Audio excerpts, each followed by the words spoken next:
Anda warga negara mana? Warga negara Indonesia. Ada orang Indonesia seperti orang bule ya. Ya, tentu Anda bukan asli Indonesia ya.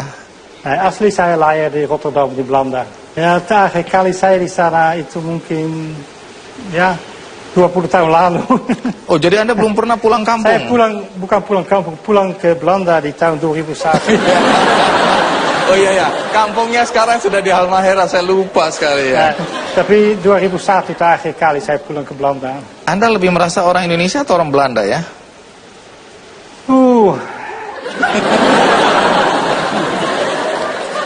Saya tidak terlalu suka selfie. Saya tidak aktif di Facebook. Saya bukan orang Indonesia kan? Jadi sudah berapa lama Anda tinggal di Indonesia? Tinggal tetap sekarang 17 tahun. Anda sudah jadi warga negara Indonesia. Tentu kita semua ingin tahu mengapa sampai Anda rela melepaskan kewarganegaraan Anda sebagai warga negara Belanda untuk kemudian bertukar dengan kewarganegaraan Indonesia. Sementara kami yang di Indonesia kepingin sekali ke Belanda. Tapi sebelum Anda jawab, ada baiknya kita ikuti dulu kisah tentang Robert Wilhelmus Sinkey berikut ini.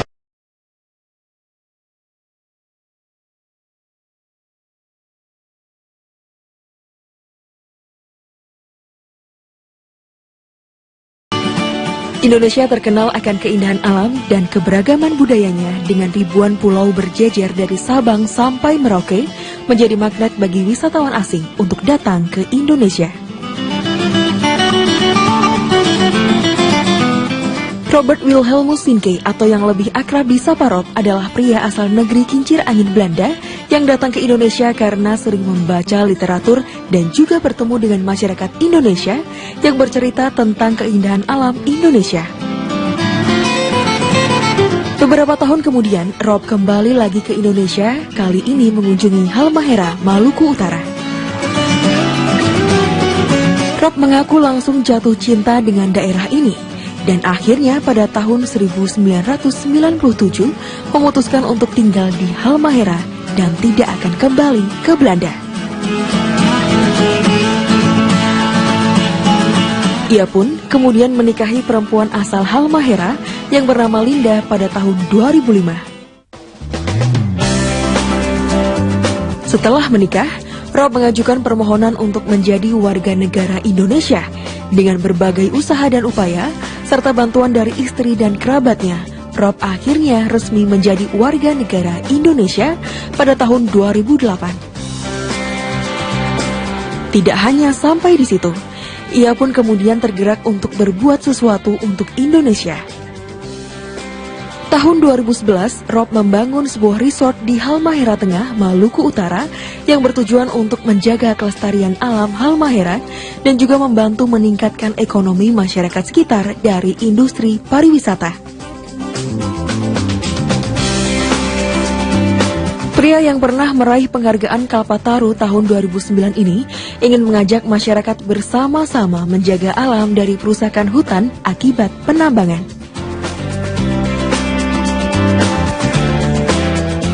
Maluku Utara memiliki lebih dari 20 spesies burung. Salah satunya adalah burung bidadari, yang terancam punah jika habitatnya tidak dilindungi. Harapan saya, suami saya jangan pernah berhenti memberikan pengenalan kepada masyarakat Halmahera dan masyarakat luas yang ada di Indonesia betapa pentingnya konservasi alam yang ada di Indonesia, baik di laut maupun di hutan. Mari mencintai alam yang kita punya, bahwa alam yang kita punya itu ada untungnya. Jika kita simpan hari ini, maka untungnya untuk masa akan datang. Mari Mr. Rob, jangan pernah takut untuk berbuat yang terbaik untuk bangsa ini. Selain itu, berbekal pengalamannya sebagai guru, Rob bersama istri mendirikan PAUD dan yayasan pendidikan yang diberi nama Sawai Ekowisata yang terletak di Desa Sawai Itepo. Hal ini ia lakukan karena masih banyak warga di sekitar tempat tinggalnya yang masih belum bisa membaca dan menulis. Kedepannya, pria yang mendapat kepercayaan dari masyarakat menjadi kepala kelurahan di Pulau Lembe ini ingin memberikan lebih banyak kontribusi untuk negeri tercinta Indonesia.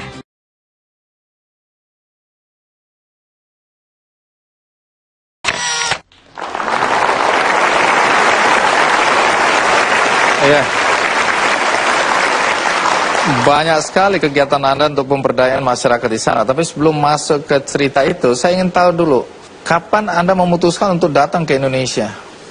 Oh, keputusan sudah lebih dulu tapi tidak ada uang. Jadi, saat itu masih tiket lebih mahal daripada kalau banding sekarang. Iya, pesawat masih sedikit sekali. Sulit juga kalau berjalan. Jadi sebenarnya keinginan ada tapi Anda belum. Jadi pertama kali sebagai turis di tahun 88. Kemana itu? Pertama ke Java, Sumatera, Bali. Nah, lalu kapan Anda datang ke Halmahera dan kemudian jatuh hati pada Halmahera? Kalau tidak salah 88, 89. Saya ke Sulawesi, karena semua orang terkenalkan dengan Manado, Bunaken. Saya juga penyelam, saya suka menyelam. Dan di sana ada orang cerita mengenai bangkai kapal di Halmahera, di Teluk Kau. Jadi itu alasan pertama pada ke Halmahera dan saya langsung kaget sekali karena saat ini, sekarang masih ada banyak yang cantik, tapi saat itu Halmahera belum disentuh, tidak ada jalan, tidak ada apapun. Lalu kapan Anda merasa inilah tempatku untuk tinggal, bahkan selama-lamanya? Mulai kapan itu? Mungkin cerita sedikit aneh, tapi waktu kerusuhan di Maluku Utara, saya tinggal di sana. Dan selalu saya pilih yang salah di tempat yang salah. Jadi tetap saya pengalaman dengan rusuh di sana. Sesudah saya ke Belanda, tahun 2001, 1 bulan. Tapi juga terlalu rindu. Dan sesudah saya pikir, ya kalau saya di situasi yang paling buruk masih rindu, ya lebih baik saya pindah saja ke Indonesia tetap. Tapi kenapa Halmahera? Kenapa bukan Bali? Kenapa bukan Papua? Pertama, alam di sana paling cantik benar. Masih. Alamnya atau perempuannya? Itu alam kan? Oh, itu alam. Ya, kecantikan alamiah. Bagaimana orang bule punya mata biru, punya kepentingan apa di sana? Sampai mencuriga saya dibayar oleh CIA atau oleh siapa? Intel atau...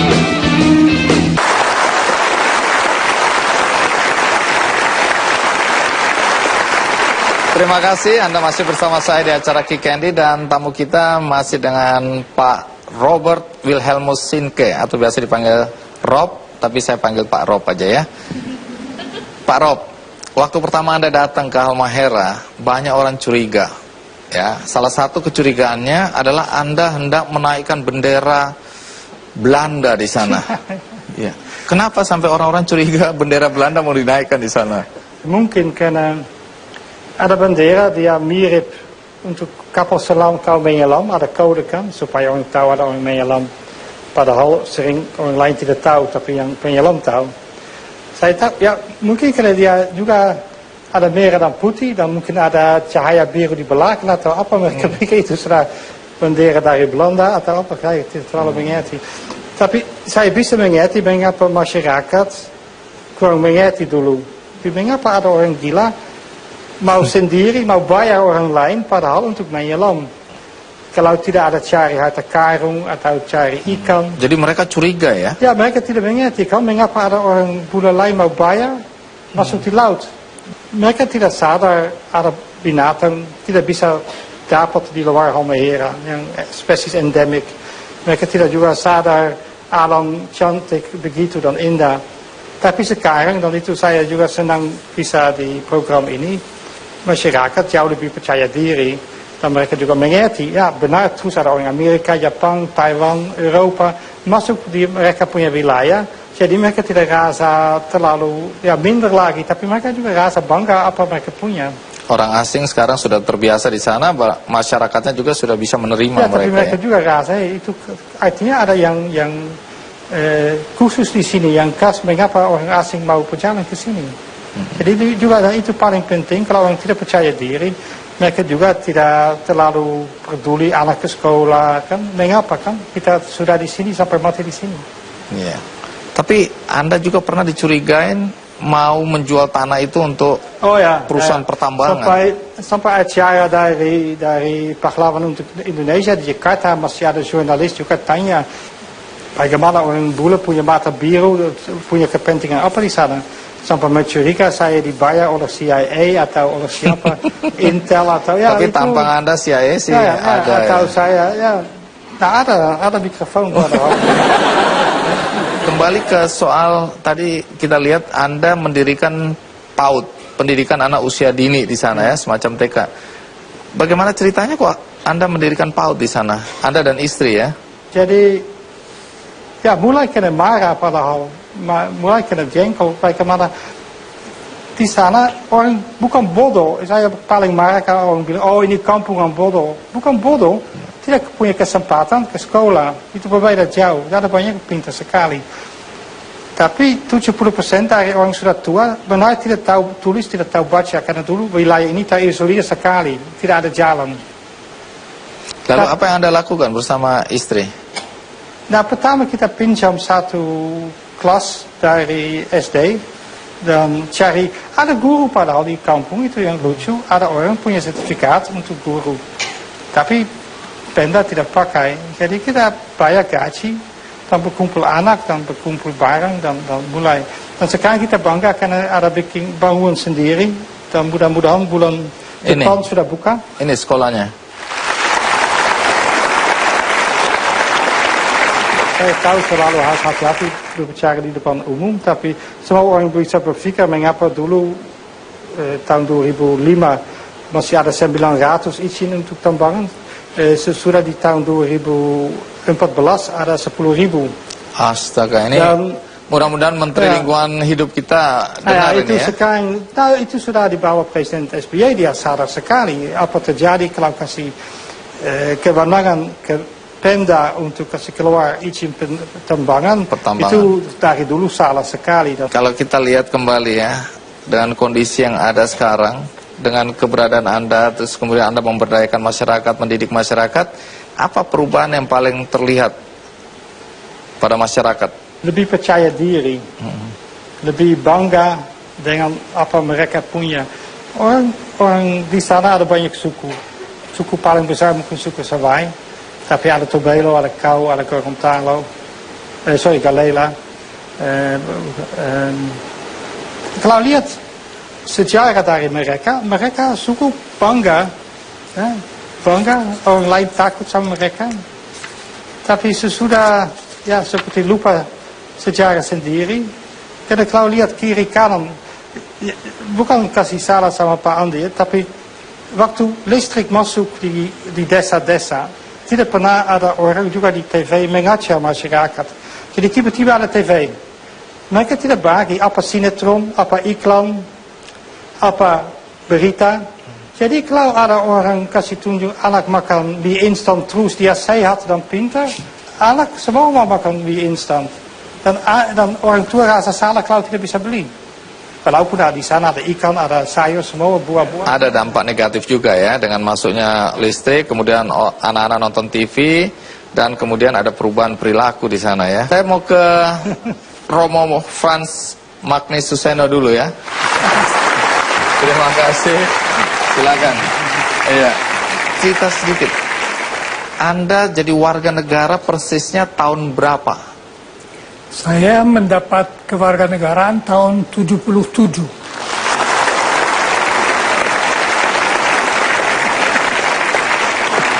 Sementara Anda sendiri masuk Indonesia tahun berapa? Saya masuk Januari tahun 61.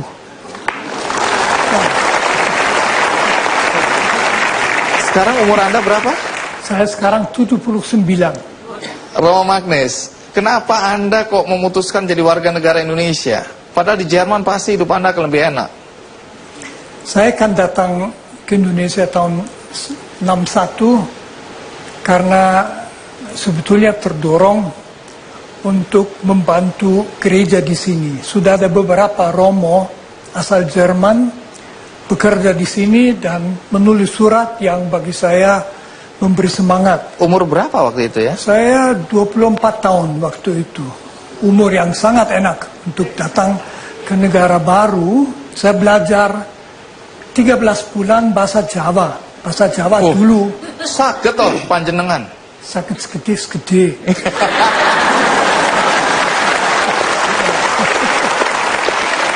Baru sesudahnya bahasa Indonesia, lalu ya saya mulai kerasan. Sebenarnya saya mulai kerasan tahun 64, tahun 70 saya mengajukan permohonan menjadi warga negara, butuh 7 tahun sampai akhirnya. Sesudah 7 tahun baru Ya. dikasih. Ya. Tapi sesudah itu menyesal atau tidak sekarang ini jadi warga negara Indonesia? Oh, saya tidak pernah menyesal.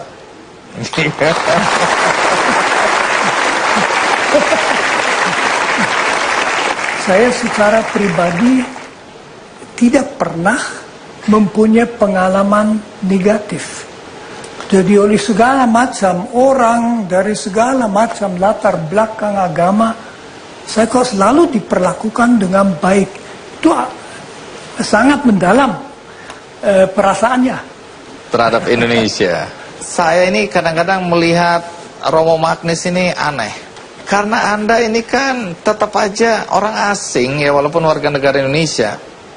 Berkali-kali dalam membahas satu persoalan, terutama korupsi politik, Anda berani sekali berbicara keras. Apa Anda nggak takut? Mungkin begini, saya tidak takut sama sekali. Saya juga belum pernah diancam, dikritik. Ya, tentu saja. Kalau saya mengkritik, orang lain juga boleh mengkritik saya, ya itu jelas. Tetapi saya sebetulnya mulai bicara karena selalu diminta bicara oleh mahasiswa, diminta bicara oleh akademisi atau macam-macam. Ya saya bicara, saya berpendapat bahwa mungkin di dunia ini orang tidak terlalu banyak, tetapi terlalu sedikit bicara. Kalau saya bicara salah, ya saya kan dikoreksi, nggak apa-apa. Tapi kalau saya melihat sesuatu yang menurut saya perlu diperingatkan, dan saya diam, sebetulnya nggak benar. Dan saya dalam situasi yang enak, saya jadi dosen, guru besar, ya kalau saya lalu tutup mulut, gimana? Apa nggak malu itu mungkin lah.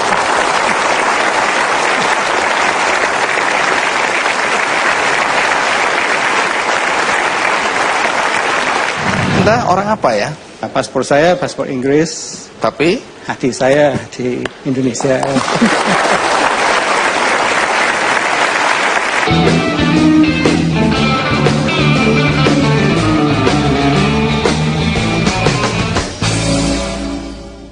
Dipersembahkan oleh Permata Bank, jutaan keluarga, satu bank. Didukung oleh Ibu, kita suka lupa dia bertaruh nyawa ngelahirin kita.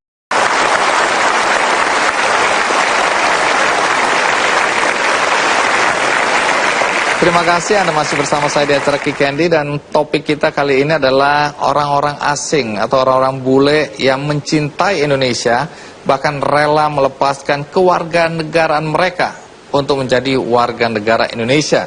Dan sudah ada Romo Magnis Suseno di sini dan juga Robert Wilhelmus Sinke.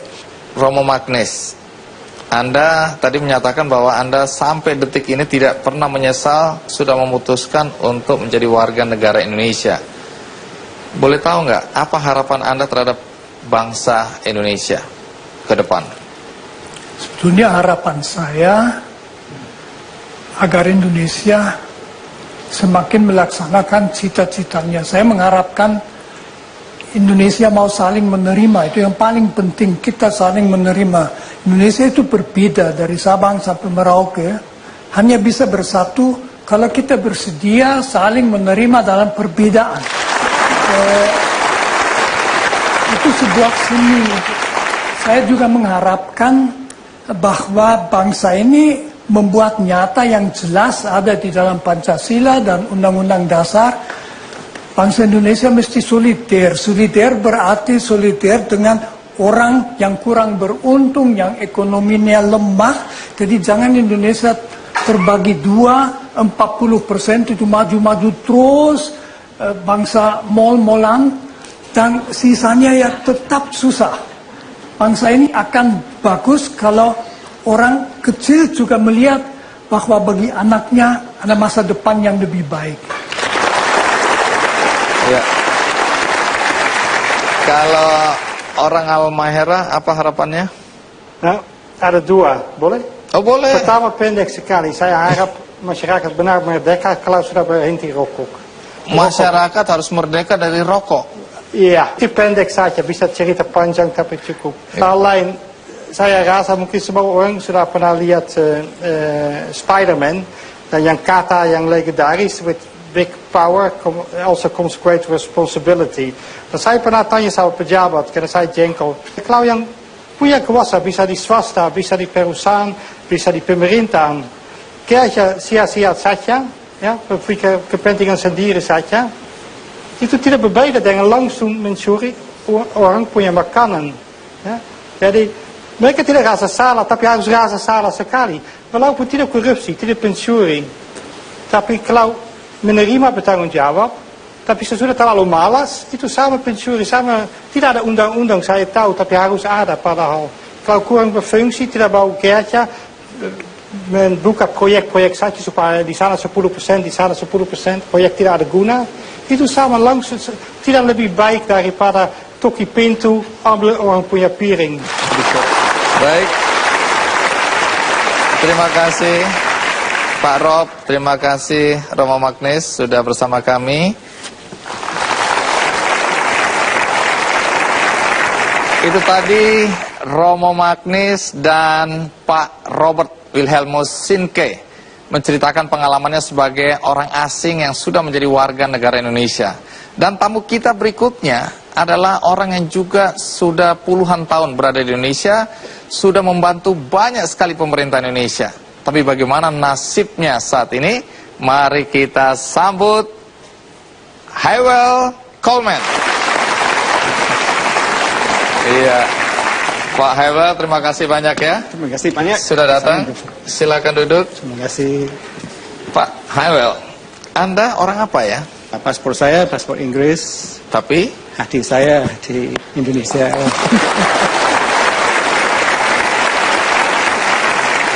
baik, sebelum kita lanjutkan, kita simak dulu liputan mengenai Pak Hywel berikut ini.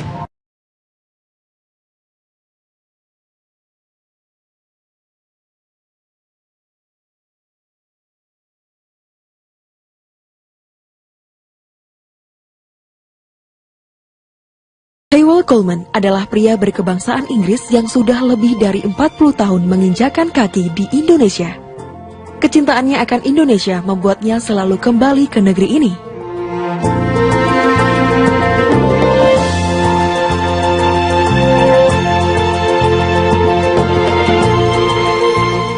Pertama kali datang ke Indonesia tahun 1972, Hywel bergabung dalam Voluntary Service Overseas, yaitu sebuah yayasan yang mengirim anak-anak muda Inggris untuk mengajar bahasa Inggris di negara lain. Saat itu, Hywel baru lulus dari Oxford University, Inggris. Saat ini, pria berusia 66 tahun ini berprofesi sebagai ahli bahasa, peneliti, dan juga penulis. Kepeduliannya pada dunia pendidikan di Indonesia membawanya melanglang buana ke berbagai pelosok di negeri ini. Hywel melihat bahwa kesadaran masyarakat Indonesia dalam menggunakan bahasa ibu masih sangat kurang. Untuk itu, ia tergerak untuk memupuk kecintaan terhadap bahasa Indonesia sejak usia dini. Tahun 2001, Hywel bergabung dengan Kementerian Pendidikan Indonesia sebagai konsultan dalam proyek pengembangan sekolah dan proyek pengembangan mutu guru di Indonesia dengan membantu sekitar 4.000 sekolah tingkat SD dan SMP, terutama sekolah-sekolah miskin di pelosok Indonesia. Hingga kini, Hywel banyak menjalankan proyek-proyek dari Kementerian Pendidikan untuk memajukan dunia pendidikan di Indonesia. Keinginannya untuk melepaskan kewarganegaraan Inggris kemudian berubah menjadi warga negara Indonesia itu kayaknya tekadnya sudah bulat ya. Pak Hywel adalah aset untuk Indonesia. Jadi harapan saya, kalaupun ada hal-hal yang perlu dilanjutkan untuk diselesaikan, mohon mudah-mudahan pemerintah bisa memberikan jalan kepada Pak Hywel untuk bisa memperoleh kewarganegaraan.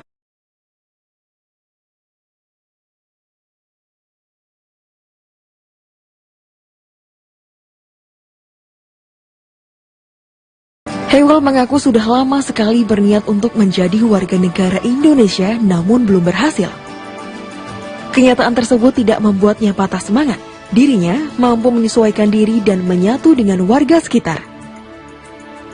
Kedekatannya dengan masyarakat juga membuat Hywel peduli dan terlibat dalam kerukunan bertetangga dan Karang Taruna Kampung Setangga.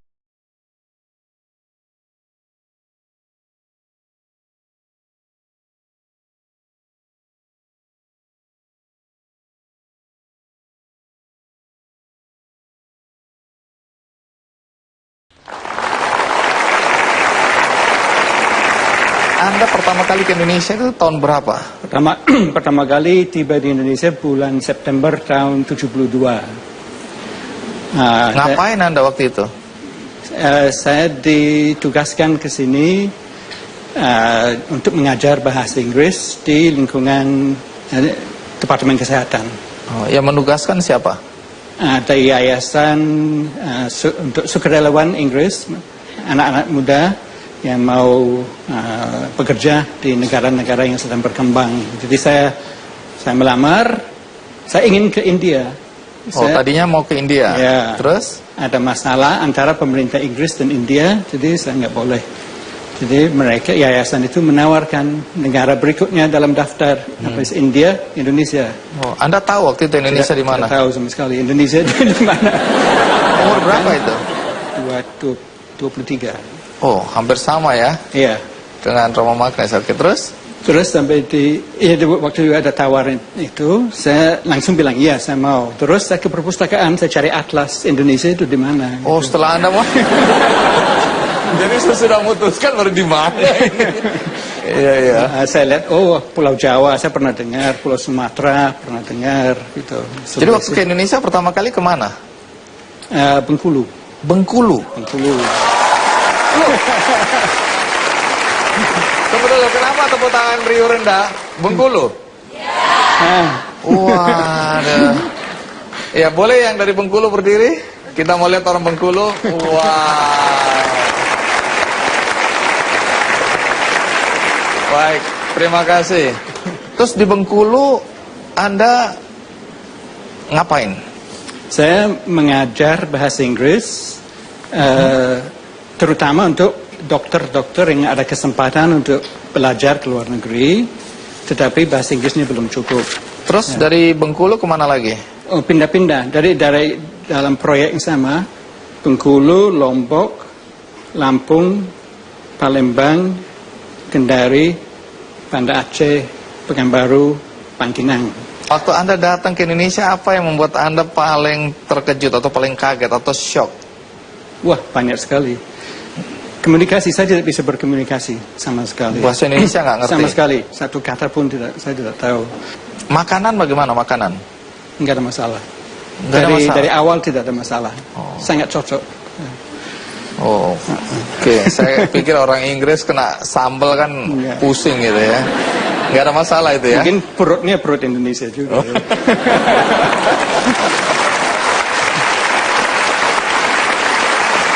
Anda pernah jadi dosen ya? Iya. Di mana? Ya di Cepu itu, di Akademi Minyak dan Gas Bumi. Kemudian di Makassar, 4 tahun di Makassar, di Unhas, Universitas Hasanuddin. Sebagai? Dosen bahasa Inggris. Jadi selama Anda mendatangi daerah-daerah Indonesia, itu berapa lama? Dari tahun 72 sampai 84 saya di Indonesia. Kembali ke Inggris menjadi dosen di sana. Agak lama di sana. Kemudian setelah sekitar 15 tahun di sana, saya sudah merasa kangen banget sama Indonesia. Jadi saya kangen banget. Jadi saya mengundurkan diri dari universitas di sana. Teman-teman semua heran, kenapa sudah dapat posisi di universitas yang cukup terkenal, masa depannya bagus, kenapa mau mengundurkan diri? Ya. Apa yang paling Anda kangeni waktu itu sehingga Anda nekat kembali lagi padahal kondisi Anda, posisi Anda di sana bagus? Apa yang paling Anda rindukan? Orangnya. Orangnya. Apa hebatnya orang Indonesia? Apa yang istimewa dari orang Indonesia? Agak sulit untuk dijelaskan, tetapi saya merasa sorry, sedikit emosi. saya merasa kalau di sini, kalau bergaul dengan orang Indonesia sangat luar biasa, sangat enak sekali. Ada perhatian, kepedulian, kepekaan dari orang Indonesia terhadap orang lain yang belum pernah saya temukan di negara-negara lain. Saya sudah banyak berkunjung ke negara lain, banyak ketemu dengan bangsa lain, tapi beda di sini.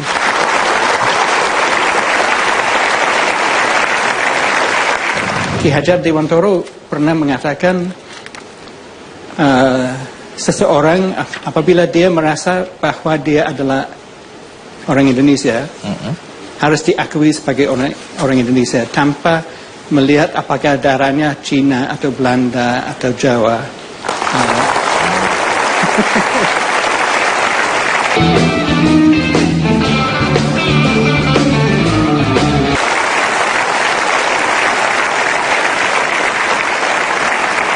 Pak Haiwal, kalau kita lihat tadi bagaimana Anda dari umur 23 tahun Anda sudah datang pertama kali ke Indonesia. Kemudian dengan semua apa yang Anda lakukan, terutama di dunia pendidikan, membantu pendidikan bangsa Indonesia, agak aneh kalau kemudian Anda ingin jadi warga negara Indonesia, tapi sampai detik ini Anda belum mendapatkan kewarganegaraan. Belum. Iya. Tapi kalau boleh tahu sekarang umur Anda berapa? 66. Bahkan saya dengar Anda sudah menyiapkan makam Anda sendiri untuk katakanlah perjalanan hidup Anda berakhir di Indonesia. Saya sudah pesan sama teman-teman, udah kasih tahu mereka di mana saya mau ditempatkan nanti. Rumah masa depan Anda udah jelas di mana ya? Iya. Menarik karena itu berarti Anda ingin juga dimakamkan di Indonesia. Insya Allah. Jadi sama sekali tidak ada keinginan untuk balik ke Inggris. Tidak. Baik, menarik karena saya pertama kali kenal Pak Haiwal beberapa tahun yang lalu dan yang memperkenalkan ada di sini Pak Udaya. Nah, Pak Udaya boleh berdiri Pak Udaya. Iya.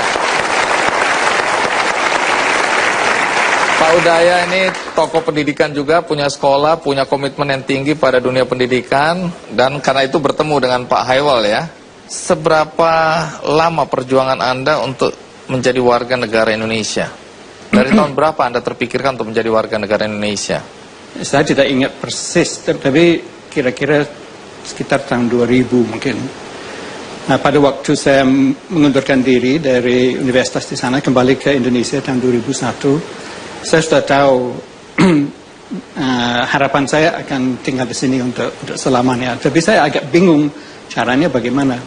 Selama itu, kalau saya bekerja, saya dapat visa kerja, jadi tidak ada masalah. Tetapi saya tahu akan suatu saat saya tidak bisa bekerja lagi mungkin. Jadi caranya bagaimana supaya saya bisa menetap, satu-satunya jalan ya dengan masuk WNI. Dan ya saya sudah merasa bagian dari Indonesia. Ki Hajar Dewantoro pernah mengatakan seseorang apabila dia merasa bahwa dia adalah orang Indonesia, harus diakui sebagai orang Indonesia tanpa melihat apakah darahnya Cina atau Belanda atau Jawa.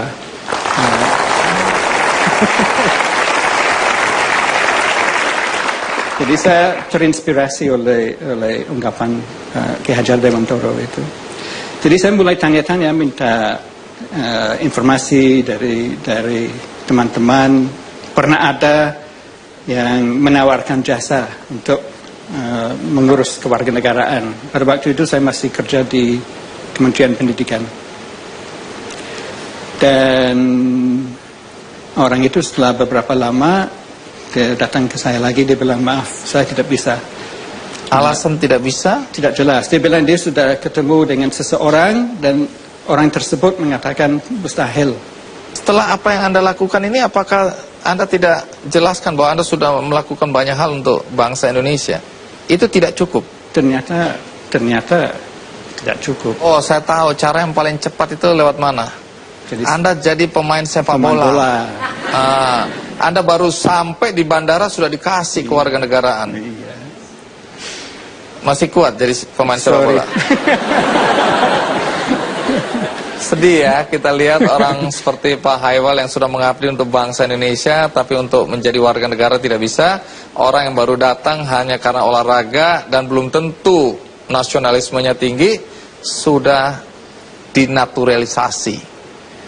Tapi nggak apa-apa Pak Haiwal, Tuhan mendengar percakapan kita ini.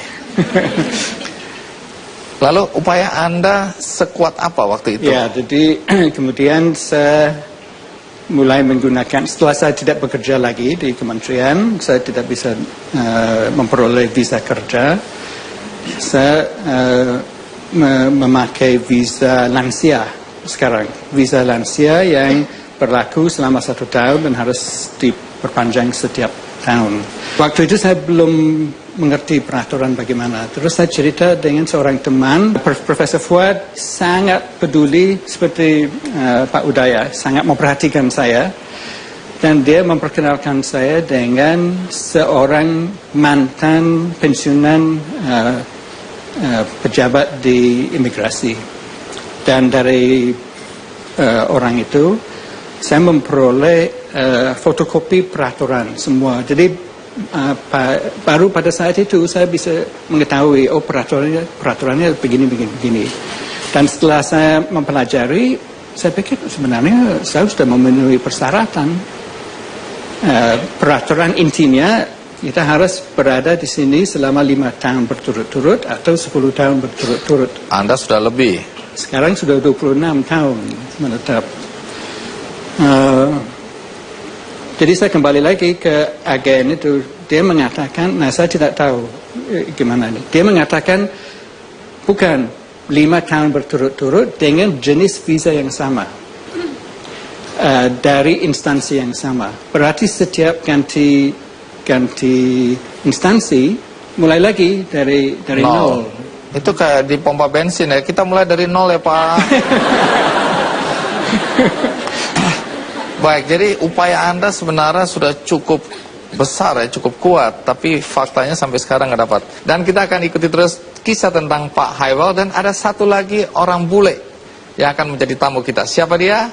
Saya akan segera kembali. Anda berasal dari mana? Saya lahir di Skotlandia, besar di Australia, dan lebar di Indonesia.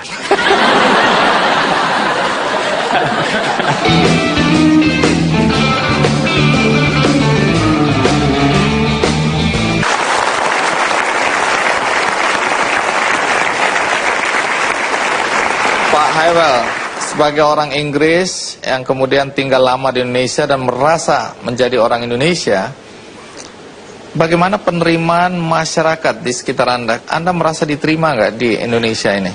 Sangat. Ukuran sangat itu dari mana? Setiap saya keluar dari rumah, orang senyum. Jadi ya bisa aja karena Anda lucu. Setiap naik taksi, supirnya mau ngobrol, mau diajak ngobrol. Kalau naik taksi di London, mana mau. Saya dengar Anda pernah dapat penghargaan dari Ratu Elizabeth. Iya, betul. Untuk apa? Sebenarnya kita tidak dikasih tahu. Hanya ada 3 kata, 4 kata. For services to education in Indonesia. 6 kata. Nggak, kalau begini kita merasa betul-betul sudah jadi orang Indonesia. Dari 3 jadi 4, 4 jadi 6. Itu Indonesia banget itu. Itu jasa Pengabdian, pendidikan di Indonesia. Ya, kira-kira. Di Indonesia. Di Indonesia. Ratu Elizabeth yang ngasih ke Anda karena Anda punya pengabdian di Indonesia. Saya tidak tahu, sampai sekarang saya tidak tahu siapa yang mengusulkan. Tapi sebelum kita lanjutkan lagi, karena ada cerita yang menarik juga dari Anda, bagaimana kalau kita panggil satu orang asing lagi, tapi namanya Mas Wahyu Suparno Putro. Monggo, monggo. Ya. Mas Wahyu menopo kabaripun? Api-api, matur nuwun. Wahyu Suparno Putro. Dari mana nama Wahyu Suparno Putro? Bisa dijelaskan? Waktu saya mualaf tahun 99, alhamdulillah, dua orang tua angkat di Jogja mau memberikan satu nama. Maka itu bapak saya mau memberikan nama Muhammad Wahyu Suparno Putro. Artinya bapak saya namanya Suparno. Ya. J, pinter. Nah itu waktu itu. Bule nggak bener ini, kacau. Mas Andi, saya udah omong dari dulu, saya bukan bule, saya Pak Le. Oh iya, Pak Le. Berarti. Monggo. Anjay, syukran. Ini orang tua saya memberikan nama Muhammad Wahyu Suparno Putro, tapi saya merasa karena baru mualaf membawa nama Muhammad itu berat sekali. Maka itu saya menjanjikan kepada bapak saya kalau nanti saya umroh atau naik haji itu saya mau menambahkan Muhammad. Belum. Jadi Anda masih pakai Wahyu. Ya, Wahyu. Suparno itu nama bapak, Putro itu anaknya. Anaknya, betul. Oh. Tabat cerutu.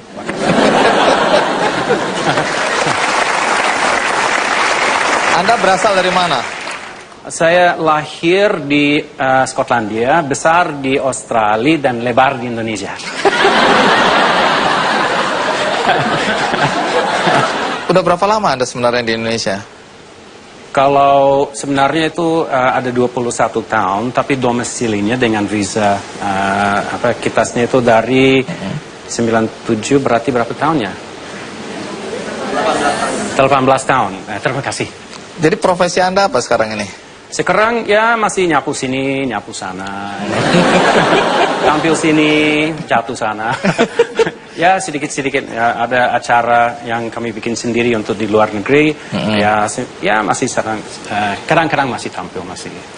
Nah, apakah benar Anda sebenarnya ingin juga menjadi warga negara Indonesia? Memang dari dulu hanya itu yang saya harap sebelum saya juga ajalnya sudah datang. Insya Allah. Insya Allah. Apa yang Anda lakukan untuk memperjuangkan supaya Anda bisa jadi warga negara Indonesia? Sebenarnya tadi kita sedikit ngobrol ya, di mana mungkin kisah kami agak sama. Di mana ngobrolnya pakai bahasa Indonesia atau pakai bahasa bule? Tadi apa? Lupa. Kayaknya bahasa Indonesia karena ini memang nggak bersumsi bahwa bisa bahasa Inggris ya kan? Itu langsung bahasa Indonesia. Oh, tapi lebih senang pakai bahasa Indonesia ya? Iyalah, bahasa cinta kita. Iya. Oke, terus apa yang Anda bicarakan waktu itu? Ini kisah kami agak sedikit sama karena mungkin beda dengan bapak-bapak yang tadi. Kami ingin mengajukan permohonan perorangan, bukan karena ada disponsori oleh istri atau pasangan. Maka itu selama ini mentoknya di situ, di mana itu sistemnya belum memungkinkan. Tapi saya merasa kalau saya benar-benar mau menjadi orang Indonesia dan saya benar-benar mau membuktikan cinta saya kepada Indonesia, saya juga harus bersabar atas undang-undang atau peraturan yang telah ada. Menunggu sampai ada kesempatan. Kalau tidak ada, ya sudah, saya harus bersabar. Kalau tidak, itu seolah saya merasa kepentingan diri sendiri lebih penting daripada bangsa ini. Dan itu tidak boleh. Jadi itu bentuk kecintaan Anda pada Indonesia adalah bersabar. Bersabar, ya. Menunggu kesempatan. Tapi, mengapa ya Anda ingin jadi warga negara Indonesia? Semua orang yang ada di hati saya ada di sini. Itu 2 orang tua angkat saya di Jogja, serta adik-adik, 3 anak angkat saya yang saya besarkan sampai satunya sudah menikah. Insya Allah tahun depan satunya lagi mau menikah, satu lagi di pesantren, semuanya dari usia SD. Maka itu Ini mereka anak-anak benar-benar jalanan atau jalanan. anak-anak jalanan? Ya. Yang menjadi benar-benar keluarga saya, menjadi orang yang saya benar-benar cinta sepenuh hati. Dan itu kalau melepaskan dari Indonesia, saya merasa saya kehilangan keluarga saya, kehilangan semua yang ada di hati saya. Kalau di Indonesia juga ini kalau dalam 20-an tahun seperti ini berada di sini, itu pasti sudah merasa seperti sudah menjadi orang Indonesia. Dimana kadang-kadang saya sendiri lupa. Nih saya pernah kejadian kalau orang kita gimana? Saya bukan orang kita ya. Tapi kadang-kadang saya lupa bahwa saya bukan orang Indonesia. Iya. Itu lupa bahwa Anda juga fisiknya bule gitu ya. Pak Le maksudnya. Ya, tapi saya nggak lihat ke sini kan, saya lihat dari sini keluar. Maka itu saya juga tidak melihat bahwa ini orang Indonesia beda dengan manusia lain, tidak sama sekali. Orang Indonesia sama-sama luar biasa. Orang Indonesia, saya itu kadang-kadang masih terharu dengan ini kebaikan dan kelakuan orang Indonesia, prestasinya. Dengan kalau duduk ngobrol dengan orang itu sering mendapatkan inspirasi, di mana orang membuat saya benar-benar hidup, di mana itu belajar sesuatu yang mungkin berbeda, belajar sesuatu yang tidak saya tahu sebelumnya, belajar seperti Bapak tadi itu untuk berbaur dengan lingkungan lain sebagainya. Itu membuat hidup sehari-hari sangat bermakna. Betul? Betul sekali. Betul, sangat bermakna. Ke Pak Haywal, kalau tadi Mas Wahyu itu mengatakan dia bersabar. Salah satu tantangan yang dihadapi adalah kesabaran. Kalau Anda pernah nggak merasa kemudian putus asa, sudah berjuang sedemikian rupa, kalaupun nggak jadi warga negara Indonesia, ya sudahlah, mau bilang apa? Pernah nggak ada perasaan putus asa itu? Terus terang baru-baru ini saya sudah mulai sepertinya tidak ada harapan. Sudah mentok kemana-mana, sudah coba ke sini, coba ke sana, tidak ada harapan untuk untuk masuk WNI. Mudah-mudahan kalau memang tidak berhasil, mudah-mudahan saya masih diizinkan untuk menetap. Insya Allah saya boleh diizinkan tinggal di sini untuk selamanya. Apakah sebagai WNI atau sebagai WNA, saya tidak tahu. Sedih ya dengarnya ya. Orang yang sudah melakukan banyak hal semacam ini kemudian memohon agar boleh tinggal di negeri di mana dia mengabdi dan memberikan banyak kontribusi. Tapi itulah faktanya. Tapi kalau ada sesuatu yang ingin Anda sampaikan, karena kita tidak tahu apakah orang dari Kementerian Hukum dan HAM, ya, kemudian imigrasi mendengar percakapan kita hari ini. Apa harapan Anda? Saya kira pertama kejelasan. Kalau ada persyaratan persyaratan lain yang perlu saya penuhi, kasih tahu saya supaya saya bisa berusaha untuk memenuhi persyaratan itu. Mudah-mudahan kalau ada orang yang dengar ya izinkanlah saya menjadi orang Indonesia.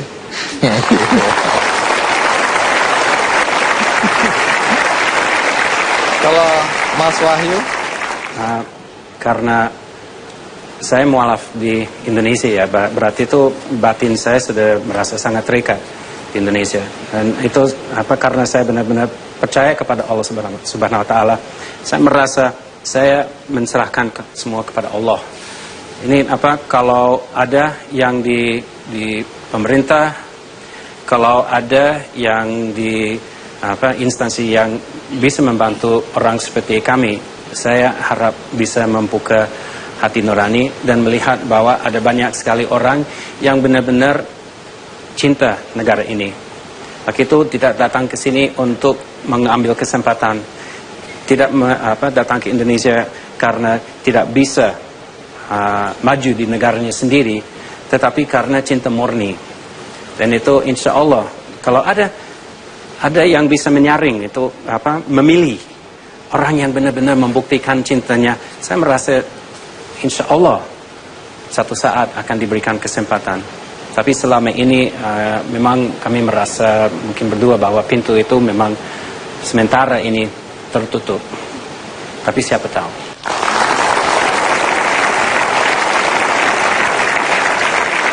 Kita doakan ya orang-orang yang selama ini sudah membuktikan diri dalam pengabdian di negeri tercinta ini, yang sekarang lagi berjuang untuk mendapatkan kewarganegaraan Indonesia, bukan cuma Mas Wahyu dan Pak Haiwel, tetapi juga banyak orang-orang di luar sana yang masih menunggu terbukanya pintu sehingga mereka bisa mengabdi dengan perasaan tenang, dan kalau toh akhirnya harus meninggalnya juga dengan tenang. Terima kasih.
Alina Saraswati. Iya. Jadi namamu siapa? Ini nama saya. Iya. Tapi asli nama Salim Gareva Alina Venerovna. Susah ya? Lebih baik kalau Saraswati aja. Oh, jadi lebih mudah Alina Saraswati. Yes. Dari mana? Saya dari Rusia. Rusia. Rusia ya. Iya. Sudah berapa lama di Indonesia? Saya sudah 4 tahun di Indonesia. 4 tahun. Tadi nyanyi lagu ngerti artinya apa? Pasti ngerti. Sebelumnya saya translate tahu. Oh, jadi ngerti apa yang dinyanyikan tadi ya? Pasti. Oke. Tahu, mengerti. Jadi nggak enak gitu. Ya, Alina. Ya. Saya dengar Alina juga suka Indonesia. Bukan suka, cinta. Cinta. Kenapa Alina cinta Indonesia? Dari pertama kali saya ke Indonesia, saya sudah jatuh cinta sama Indonesia. Saya kerja model dari 18, saya jalan banyak tempat ya, di Eropa, Middle East, banyak tempat di Asia. Tapi ketika saya datang ke Indonesia, ini country yang terbaik buat saya. Saya sudah lihat banyak ya. Pertama, saya suka about Indonesia, orang Indonesia. Orang Indonesia selalu senang, senyum, bercanda, dan very friendly.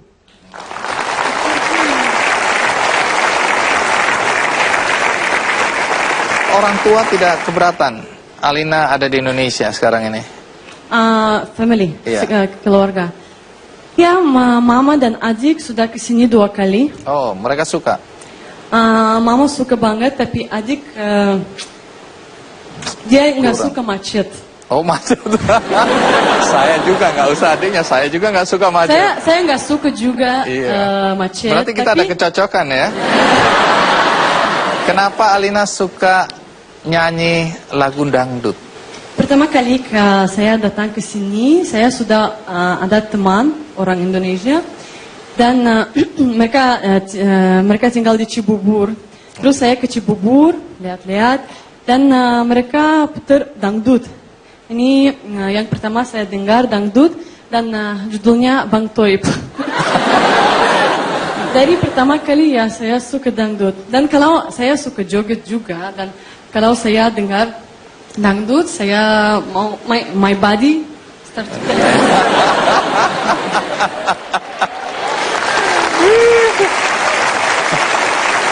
Baik, Alina, terima kasih ya sudah mau datang di acara Ki Candy. Terima kasih sudah juga. nyanyiin dangdut. Tapi omong-omong pengen kawin. Ya.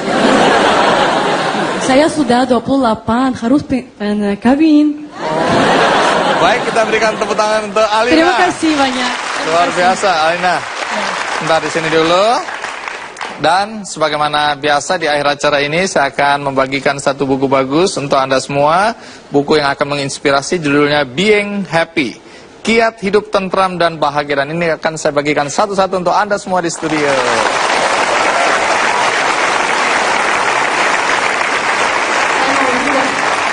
Oh, yang pertama ini memang untuk Alina. Terima kasih. Iya. Dan bagi Anda di rumah, Anda jangan khawatir, Anda bisa juga mendapatkan buku ini melalui undian di website Ki Candy. Akhir kata, semoga cinta kita pada tanah air semakin besar setelah mendengarkan tamu kita kali ini. Sampai jumpa.